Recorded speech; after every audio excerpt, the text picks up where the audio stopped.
Nag-withdraw na nga ulit ako dito kay Woktas. Ito yung winidraw ko kahapon.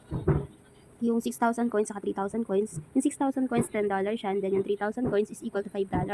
Ayan, at naka-redeem na. Ibig sabihin, pasok na siya sa aking PayPal.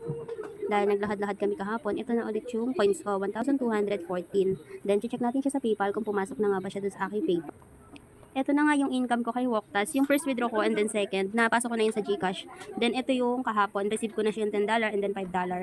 Ayan yung mga una kong withdraw.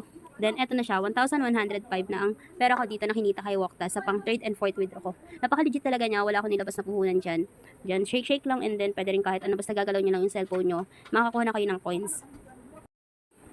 Nagpunta nga ako dito kay GCash, chinek ko yung aking PayPal dito kasi nakalink dito yan. Then, ito pa lang yung laman ng PayPal ko lumalabas dito is 288. Ngayon, kailangan pa kasi natin is-transfer yung USD to peso. Kaya magpupunta tayo sa GEL. Then, kailangan natin search yung PayPal at ilalagin natin sa Google ang ating PayPal account.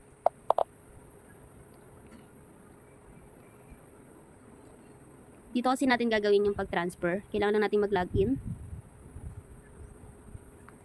Ayan, at na-open ko na nga dito kay Google ang aking PayPal account. Yung 288 is naka-peso na siya and then meron akong $15. Kailangan natin yung transfer to peso. Click lang natin itong 3 dots and then etong manage currency. Then ito yung PayPal balance natin. 1,105. Click lang natin yung PayPal balance. Then nandito pa siya sa USD. Click lang natin itong 3 dots and then convert currency.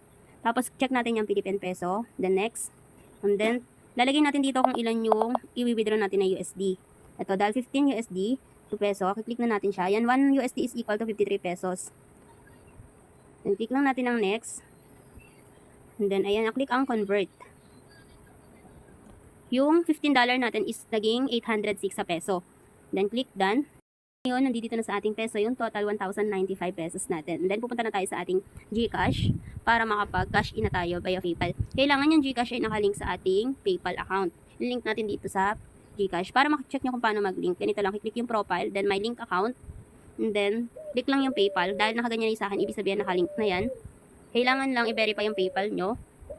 Tapos, pag magka-cash in, click home, then view all services, then cash in, over the counter, then global partner, ito sa taas, click ang PayPal, at ito na yung 1,095 pesos ko na PayPal balance. Then, type lang natin dito is 1,095. Meron siyang fee na 10 pesos. Ayan, at 1,080 na lang yung tinype ko. Then, click ang next. Then, proceed.